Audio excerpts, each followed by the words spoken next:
Hello guys, good afternoon, welcome to the show. This is a continuation on the show I was doing yesterday about my future predictions. And I'm going to go into a little bit more detail. This is still my future prediction of what I think that our world's going to look like 5 and 10 years into the future, and even 20 and 30 years into the future. Well, you know, it's undeniable, that we actually are going into a debt crisis. And this debt crisis is going to be terrible, and it's going to take a terrible toll on people.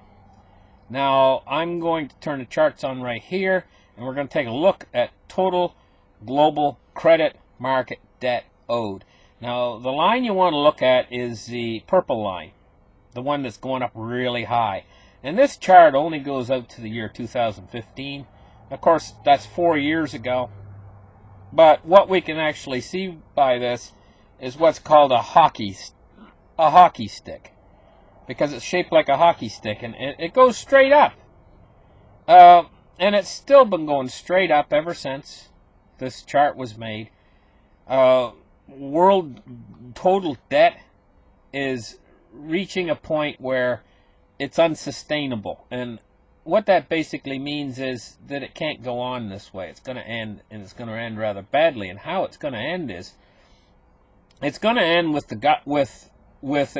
the world contracting in the financial system, a contraction within the financial system. And what's going to happen is then the world central banks are going to come in to rescue the world from the contraction. The contraction is going to be like what happened in 2008, a recession. Then they're going to pump a lot of money into the situation. They're going to make it respond somewhat, and then it'll go into yet another contraction. And what we're doing is we're going through this whole thing with them. Basically, they call it nowadays kicking the can down the road.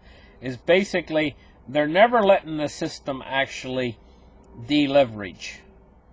It starts to deleverage just a little bit, and then they come in and they repump up the asset bubbles, and they reinflate the system again. And this is a vicious cycle that they've started now that can only end in the future, like 20 or 30 years in the future, and that's why I'm talking about the future. But like I said, I'm going to go into detail in this episode. And what I'm going to go into detail about is what our future is actually going to look like, and I'm going to go into detail about probably one of the biggest aspects of our future that nobody's paying any attention to. There's a lot of homeless people out there right now. But this is nothing. And basically, the people in cities, there's a few homeless people, maybe 50 or 100 homeless people. And what they actually do is they send the police forces out to take care of the situation. What they consider take care of the situation is clean up the streets or clean up their city. And basically what the police do is they go along and they find this homeless person who doesn't have anywhere to go. I mean, they might have had a hard night, they're tired, they're sleeping on a sleeping bag, and it's been raining all night or whatever. The police come along and say, you can't stay here. You got to move. So they move. Then the police come along the next day when they're even more tired, maybe sick or whatever. Again, probably a different officer, different street. You got to move. You can't stay here. The neighbors don't want you here. The neighbors that live here, right? And on it goes. It basically harasses these people until they don't really have a life. I mean, they're already homeless. But what we have, the situation we have in the world right now is we have a few of these people, and a lot of people would argue with me, and they'd say, hey, no, there's a lot of homeless people. There's a lot of homeless people. Yeah, there is. But compared to what's coming, it's just a few. And this is why they're able to manage the situation at this point. But this total global credit market crisis that's coming from this global debt-based Ponzi scheme that they've been running, when it finally starts to collapse, and then they have to try to kickstart this thing, they're going to create a hyperinflationary depression. That's what's coming in our future. And this hyperinflationary depression, they're going to try to cure it, and they're going to try to maintain the loyalty of the people out there to government by paying them off with things, with social programs like guaranteed income for all and so on. But this guaranteed income for all that they got coming, I mean, you'll only have to fog a mirror to get it. In other words, you'll only have to show a Social Security number to be able to get it. But it's not going to be enough to cover a person's entire needs that they need to cover to maintain a house, to pay for their mortgage, pay for their car, pay for their food, you know. I mean, if you guys haven't been living under a rock, you realize that lately it's getting extremely hard to cover everything. The bills just keep coming at you, and it's getting harder and harder to actually line all those bills up and get them all paid every month. It's just, I mean, it's ridiculous because the bills keep getting higher and higher and bigger. Meanwhile, your pay scale is not going up. Well, this is going to increase in the future. And the guaranteed income is going to be enough to cover about 3/4 of their needs. But at the same time, this hyperinflationary depression is going to create tremendous amount of joblessness in America. And the government paying them off through social programs is only going to give them 3/4 of what they need. So they're going to end up being a street person because they got a choice. They can eat this month or pay the mortgage. Well, you can just guess what's going to happen. They're going to eat. The mortgage is not going to get paid. They're going to end up on the street. So right now, we got what I call a small amount of people living on the street. Now, but what's coming is going to look like this. Let's just try to click on this picture. Now, I don't know if you guys know what this is, but this was from a movie called Mad Max, Beyond Thunderdome. And this is a picture, a scene from the movie. This was what they called Barter Town, right? And it had this big creature in there, and he walked around on the back of this other guy. Let me see if I can find a picture of him right here. Here he is right here. He was called Master Blaster, and he was the governor of Bartertown. And he was a little creature that was on the back of this great big guy, you know, and he told the big guy what to do, you know. It was a very interesting movie, a very good movie. I enjoyed it years ago when I was younger. But this is what we're dealing with here. We're dealing with cities that are going to be popping up. Whole cities of the homeless. And at that point, what's going to happen is law enforcement right now, they're having difficulty right now with just a few hundred here and a few hundred there, homeless people. Constantly having to move them. The police go back home, they come back the next morning, and they've all moved back. And so what we have is we have a situation that looks something like this. Modern day barter towns are starting to prop up. They sleep in tents, or they sleep in old camper vans, or old rusty Winnebagos, or whatever they can find. But this is the scene that's starting to develop.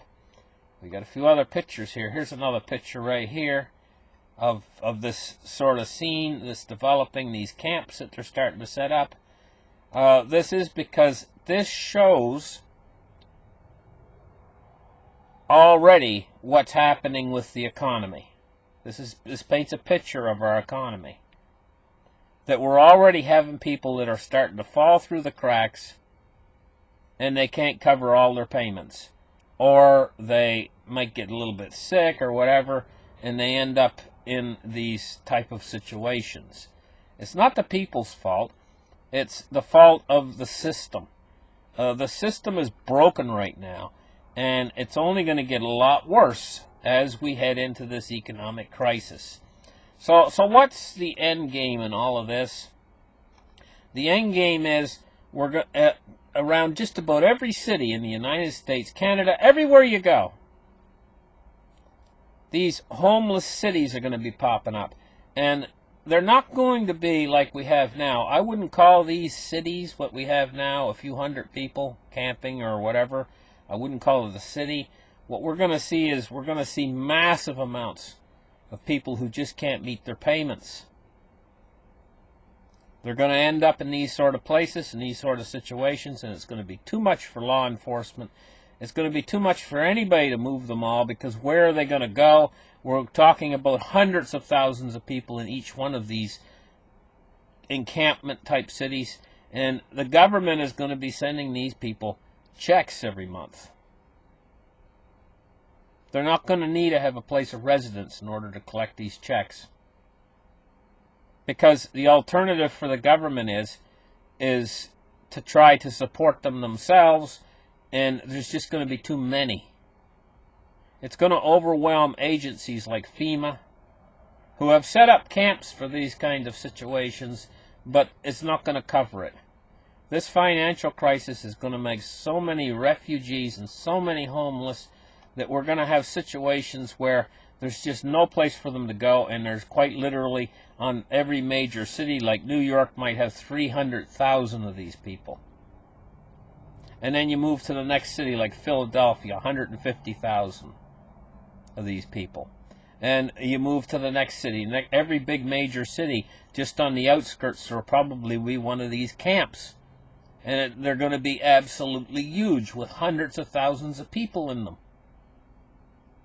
They're going to set up in the camps. The people will be collecting money and from the government, and they'll be cashing the government checks, and there will be stores, and there will be quite literally stores will be built to service the camps.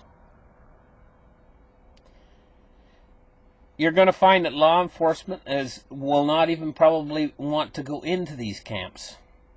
And these camps will form their own forms of government inside the camps. And yes, it is going to be a mess, but there's no agency out there that's going to be able to handle it. So they're going to have to do what humanity has always done all the way through history. Whenever you hit a situation that nobody else can handle, you muddle through. And that's what's going to happen with this situation. This situation is going to be something where quite literally millions of homeless people in the United States of America are going to muddle through, living in tents, living in vans, waiting for the economy to improve so that they can get back to work or get a job or whatever and get back into society and actually quite literally have a house to live in. Now, there's also going to be a secondary effect to this.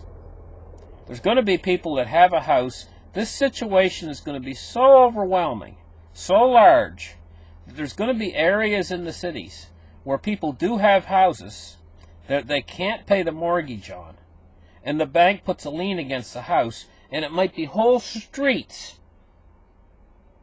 where the bank is already foreclosed, but the people are not leaving.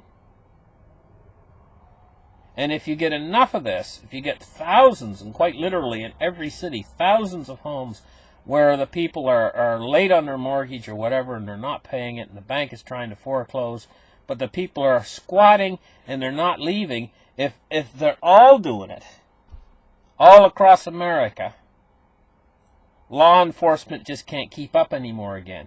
And what I'm basically trying to say is, in this sort of a situation that we have coming, it's going to be so large and so overwhelming all across America and all across the world, in fact, that the world's population is going to muddle through this situation, doing the best that they can. It's like a Great Depression. They're going to muddle through, do the best that they can, and it's going to overwhelm the system. Sure, they've got great plans of what they're going to do and everything, but when it comes down to this real situation hitting worldwide on a worldwide scale and affecting millions and millions and millions of people, all their training and everything that they've learned is going to be nothing in comparison to how big this thing is going to be. And ultimately, because it's so large and so overwhelming, the government's response is going to be little or none. Now, do you remember what happened during Katrina? One hurricane hitting one state overwhelmed governments' effective measures to come in and try to handle the situation. FEMA took weeks. They couldn't handle it. It was too much for them. And we're only talking about one state, Louisiana, where Katrina hit. And we're only talking about one area in that one state. And we're talking about all of the officials coming in from all the different states trying to manage that situation, and yet they managed it horribly. They didn't have the effective tools needed to cover it. So what happens when it's not one state involved? What happens when we get homeless people in every state, massive amounts of the population? What does humanity do? They muddle through. The homeless take care of themselves. They have to, because nobody's going to be there to help them. They're going to have to go around and look for an old plastic bag or whatever and try to sleep inside it. They're going to have to try to find a tent. The lucky ones will have a tent. They're going to have to try to find an old car or whatever they can find. And there's going to be so many of them that law enforcement's not going to be able to do like they say now. Hey, we want you to move. We want you to move. It's going to be none of that anymore. How do you move 300,000 people? They're not even going to try. And when you get that in every city, every major city has their own big encampment of these people, it becomes totally impossible situation for caregivers, for anybody who's involved in trying to cure this situation. The homeless people are going to have to try to take care of themselves and try to muddle through. And this is what's going to happen.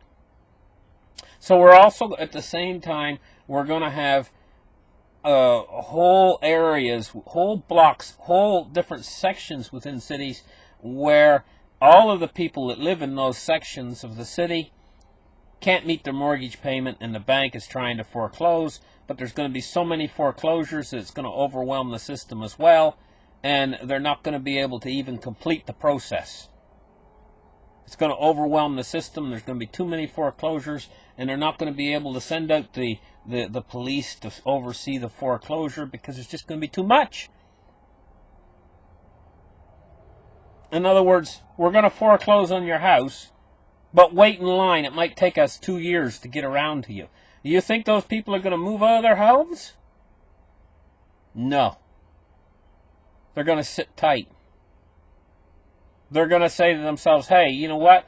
I know we haven't paid the mortgage, and I know that they're trying to foreclose on us. They sent us a letter in the mail, but we're just staying here until we're actually kicked out. But there's going to be nobody to come along and kick them out because it's going to overwhelm the system.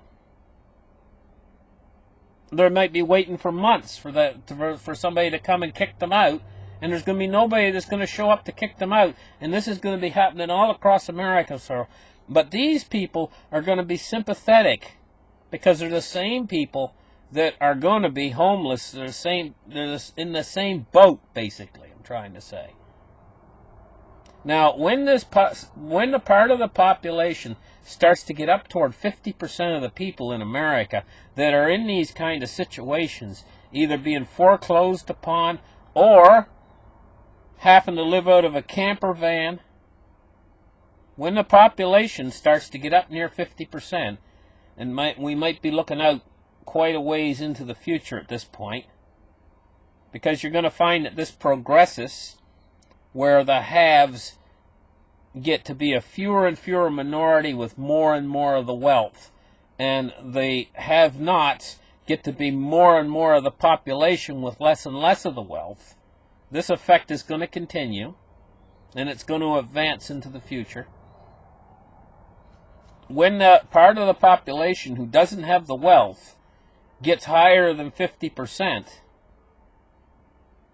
and the part of the population who does have the wealth is basically lording it over the others, and when they get to a spot where they are having trouble to start to feed themselves, the 50% of the population who doesn't have the wealth, that's when change takes place.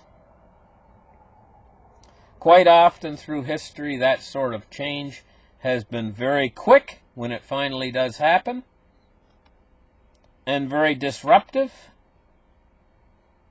You know, we see a scene here where two people are trying to sleep underneath a bridge, probably a married couple, and we see again the harassment.